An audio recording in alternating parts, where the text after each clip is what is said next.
നമസ്കാരം. കോഴിക്കോട് കൈതപ്പൊയിലിലെ ഫ്ലാറ്റിൽ ദുരൂഹ സാഹചര്യത്തിൽ ആത്മഹത്യ ചെയ്ത തൂങ്ങി മരിച്ച നിലയിൽ കണ്ടെത്തപ്പെട്ട ഹസ്ന എന്ന യുവതിയുടെ മരണത്തിൽ ദുരൂഹതകൾ ഏറുകയാണ്. പ്രധാനമായിട്ടും ആ ഹസ്നയുടെ മരണത്തിൽ ദുരൂഹതകൾ ആരോപിക്കുന്നത് ഹസ്നയുടെ ബന്ധുക്കൾ തന്നെയാണ്. അതിന് പറയപ്പെടുന്ന കാരണങ്ങൾ നിരവധിയാണ്. അതിൽ ചില പ്രധാന കാരണങ്ങൾ പ്രേക്ഷകരുമായി തത്വമൈ ന്യൂസ് പങ്കുവയ്ക്കുകയാണ്. ആദ്യമായി ഹസ്നയുടെ ഉമ്മ തന്നെയാണ് ഈ ഹസ്നയുടെ തൂങ്ങി മരണത്തിൽ അല്ലെങ്കിൽ ആത്മഹത്യ എന്ന് പ്രഥമ ദൃഷ്ട്യാ പോസ്റ്റ്മോർട്ടം റിപ്പോർട്ടും പോലീസും പറയുന്ന മരണത്തിൽ ദുരൂഹതകൾ ആരോപിക്കുന്നത്. ഹസ്നയുടെ ഉമ്മ പറയുന്നത് മരണത്തിൻ്റെ തലേ ദിവസം ഹസ്ന ഉമ്മയെ വിളിക്കുകയും വീട്ടിലേക്ക് തിരിച്ചു വന്ന് മകനോടൊപ്പം സമാധാനമായി ജീവിക്കണമെന്ന് പറയുകയും ചെയ്തു എന്നാണ്. അതിൻ്റെ ഒരു പശ്ചാത്തലം പറഞ്ഞു കഴിഞ്ഞാൽ ഭർത്താവിനെയും 3 കുട്ടികളെയും ഉപേക്ഷിച്ച് ആദിൽ എന്നൊരു പങ്കാളിയും ഒത്ത് താമസിക്കുകയായിരുന്നു ഹസ്ന കഴിഞ്ഞ 5-6 മാസങ്ങളായിട്ട് കോഴിക്കോട് ഈ ഫ്ലാറ്റിൽ, ഹസ്ന തൂങ്ങി മരിച്ച നിലയിൽ കണ്ടെത്തപ്പെട്ട ഫ്ലാറ്റിൽ. അപ്പോൾ ഉമ്മ പറയുന്നത് ഹസ്ന ഇത് പറഞ്ഞതിന് ശേഷം പിറ്റേ ദിവസം, അതായത് മരണ ദിവസം പകൽ ഉമ്മ ഹസ്നയെ വിളിച്ചപ്പോൾ ഹസ്നയുടെ പങ്കാളിയായ ആദിലാണ് ഫോൺ എടുത്തിട്ട് ഹസ്ന തലവേദനയായി കിടക്കുകയാണ് എന്ന് പറഞ്ഞ് ഫോൺ വെച്ചു. പിന്നാലെ കുറേ കഴിഞ്ഞ് ആദിൽ തന്നെ ഹസ്നയുടെ ഉമ്മയെ വിളിച്ച് ഹസ്ന തൂങ്ങി മരിച്ചു എന്നുള്ള വിവരം, ആത്മഹത്യ ചെയ്തു എന്നുള്ള വിവരം അറിയിക്കുകയായിരുന്നു. അപ്പോൾ ഈ സംഭവത്തിൽ ദുരൂഹതയുണ്ടെന്നും ആദിലിനൊരു ക്രിമിനൽ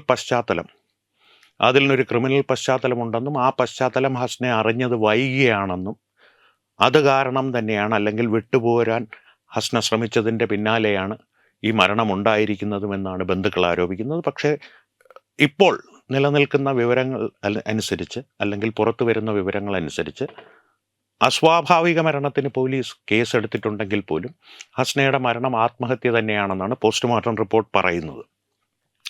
പക്ഷേ ഈ സംശയങ്ങൾ, അതായത് ഹസ്നയുടെ ബന്ധുക്കളുടെ സംശയങ്ങൾക്ക് ഒരു സാധൂകരണം നൽകുന്നത് പോലെ ഹസ്നയുടെ ഒരു വോയിസ് ക്ലിപ്പ് ഇപ്പോൾ പുറത്തു വന്നിട്ടുണ്ട്. ആ വോയിസ് ക്ലിപ്പിൽ പറയുന്ന കാര്യങ്ങൾ സത്യമാണെങ്കിൽ, ആ വോയിസ് ക്ലിപ്പ് യഥാർത്ഥമായ വോയിസ് ക്ലിപ്പാണ്, ഹസ്ന തന്നെയാണത്, ഹസ്നയുടെ ആദിൽ എന്ന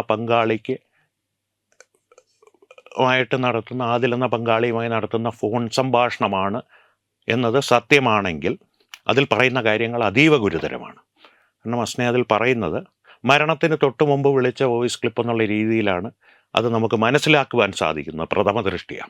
ആ വോയിസ് ക്ലിപ്പിൽ ഹസ്ന പറയുന്നത്, അതിലെ നീ എന്നെ ഒപ്പം നിർത്തിയില്ലെങ്കിൽ ഞാൻ എനിക്കറിയാവുന്ന കാര്യങ്ങളെല്ലാം വെളിപ്പെടുത്തും, പോലീസിൽ പറഞ്ഞാലല്ലേ നീ രക്ഷപ്പെടൂ, ഞാനിത് സോഷ്യൽ മീഡിയയിൽ പ്രചരിപ്പിക്കും, കൊടിസുനി മുതൽ ഷിബു വരെ എല്ലാവരും തൂങ്ങും, അകത്തു പോകും എന്നുള്ള നിലയിലാണ് ഇതാണ് ആ വോയിസ് ക്ലിപ്പിൻ്റെ ഒരു സാരാംശം.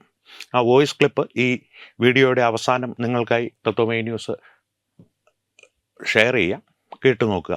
പക്ഷേ ഈ വോയിസ് ക്ലിപ്പിൽ പറയുന്ന വിവരങ്ങൾ സത്യമാണെങ്കിൽ അത് ഗുരുതരമാകുന്നത് എങ്ങനെയാണ് എന്ന് ചോദിച്ചു കഴിഞ്ഞാൽ, കൊടിസുനി കുപ്രസിദ്ധനാണ്, ടി.പി. ചന്ദ്രശേഖരൻ വധക്കേസിലെ പ്രതിയാണ്. ഒപ്പം തന്നെ പരോളിലും ജാമ്യത്തിലുമൊക്കെ ഇറങ്ങി ലഹരി മരുന്ന് കടത്ത് ഉൾപ്പെടെ നിരവധി ക്രിമിനൽ കേസുകളിൽ കൊടിസുനിയുടെ പേര് ഉയർന്നു കേൾക്കാറുണ്ട്.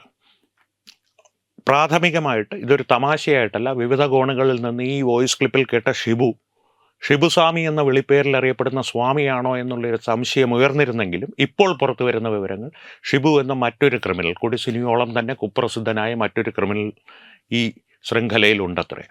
അപ്പോൾ ഉയർന്നു വരുന്ന ചോദ്യങ്ങൾ, ഈ ആദിൽ എന്ന ഹസ്നയുടെ പങ്കാളി ഒരു മയക്കുമരുന്ന് ശൃംഖലയുമായിട്ട് ബന്ധപ്പെട്ട ഒരു വ്യക്തിയാണോ? ആ വ്യക്തിക്ക് കൊടിസുനിയെ പോലുള്ള കമ്മ്യൂണിസ്റ്റ് പാർട്ടി സംരക്ഷണം നൽകുന്ന ക്രിമിനലുകളുമായിട്ട് എന്താണ് ബന്ധം? ഈ ബന്ധങ്ങളൊക്കെ ഹസ്നയ്ക്ക് അറിയാമായിരുന്നോ? ഈ അറിവാണോ, അല്ലെങ്കിൽ ഈ ശൃംഖലയുമായി ബന്ധപ്പെട്ട എന്തെങ്കിലും പ്രവർത്തികളോ, അല്ലെങ്കിൽ ഈ ശൃംഖലയിൽ നിന്ന് പിന്മാറുവാനുള്ള ഹസ്നയുടെ ശ്രമമോ ഒക്കെയാണോ ഹസ്നയുടെ മരണത്തിലേക്ക് നയിച്ചത്? തുടങ്ങിയ നിരവധി ചോദ്യങ്ങൾ ഈ വിഷയവുമായി സംബന്ധിച്ച് ഉയരുകയാണ്. ഒപ്പം തന്നെ ഹസ്നയുടെ ബന്ധുക്കളുടെ സംശയവും കൂടുതൽ വിശദമായ അന്വേഷണം ഈ മരണത്തിലേക്കും ഇതിൻ്റെ ദുരൂഹതകളിലേക്കും വേണമെന്ന അവരുടെ ആവശ്യവും അനുദിനം ശക്തിപ്പെട്ടു വരികയുമാണ്.